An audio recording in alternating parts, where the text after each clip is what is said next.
Good morning po Ma'am Lalaros. Ma'am Lalaros, thank you po sa pag-check out sa live namin sa Mato Sewing Machine. Ito po yung freebies natin ma'am, yung additional freebies natin ma'am. Ma'am, ito po yung unang isasaksak sa regular outlet, itong transformer, bago natin isaksak itong unit natin sa transformer. Ito po yung selector design ng unit natin. Any design kaya po niya gawin. So maglalagay po ako ng sinulid sa itaas. Ayan po siya Ma'am Lalaros.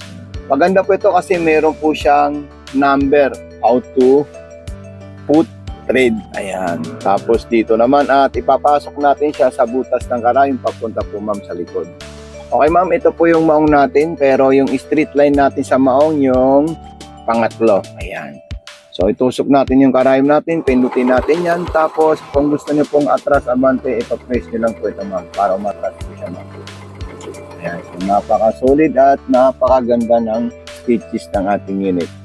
Ngayon kung gusto niyo po gumawa ng zigzag, ang gagawin mo zigzag kapag maong, pwede po yung zigzag number 2, pwede rin po yung pang maong na zigzag ito. So, napaka-solid at napakaganda itong unit natin ma'am. Ma'am, pag ito'y dumating sa iyo, i-unbox niyo po. Yung unboxing niyo, i-share niyo po sa TikTok niyo.